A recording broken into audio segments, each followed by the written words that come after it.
Last time we spoke, I left you with breadcrumbs to let you know I'll be back. And as I solidify my name in this industry, I'll always be lighting it up for the gods in the sky and streets worldwide.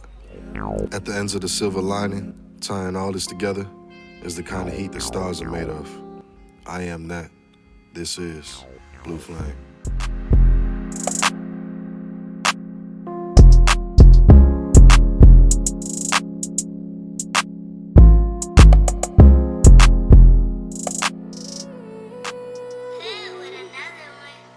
Our last chapter left off pulsating through the heart of the Big Easy.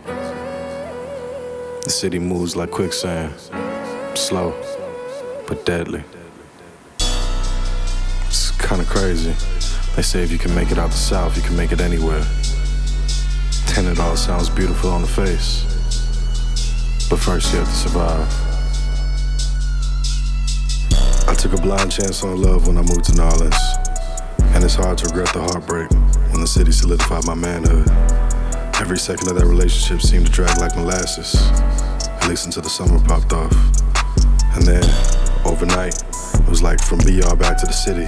People had rallied together to wake up the sleeping giant of the South. At least that's how I remember Louisiana forever. Thousands of people showed me a level of community that I never even knew was possible. But to understand how I ended up so deep in the mix, it'll just make far more sense to tell this story backwards. So let's rewind to the genesis of this journey on a new revolution of community. You know, in over a decade of trapping, back in Broward, I had only been out the state 2 times. The first time I took a dolo trip to New York. The second time, I slid out to New Orleans for a family reunion. So I guess it only made sense that the homecoming to my roots almost turned the whole city out. And upside fucking down. I call it divine timing, God, my ancestors, or destiny.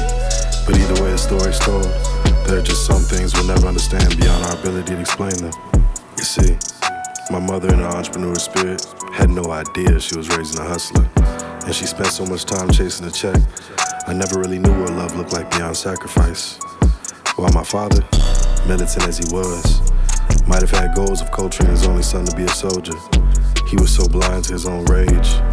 Instead, he just raised me to be a rebel. And you know, I don't hate my parents for how it turned out, but the way I came up is the reason why I had no idea what compassion looked like in the midst of a community. But it's also why I maintain composure in the midst of chaos and the city rallying for what felt like a revolution. And even though summer 2020 felt like a heavy pump fake towards the promised land, I am eternally grateful for the city of New Orleans, growing the heart of this young rebellious soldier. Cause all I had known till then was channeling my rage into conviction. Back in the bayou lies the remains of an eagle I righteously slain in the name of a new revelation. And I couldn't be proud of this man I'm becoming. But if only you knew how far I came. I was conflicted at the crossroads of fame and fortune when revolution petitioned for a season of my sweat. I was on my way to Hollywood when the sirens of my lineage called me to front face in the heat of holy war. All the while, there was an internal friction that ignited these flames.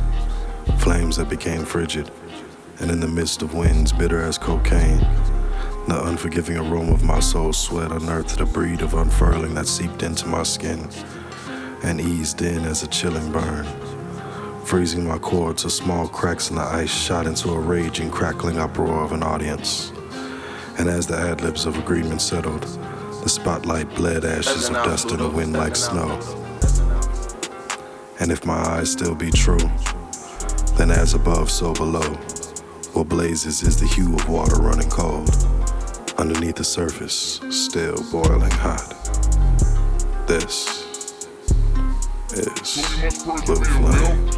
Persevering, the turtle made it to the ark. Amen. I believe it might have been a little ways, but he made it to the ark.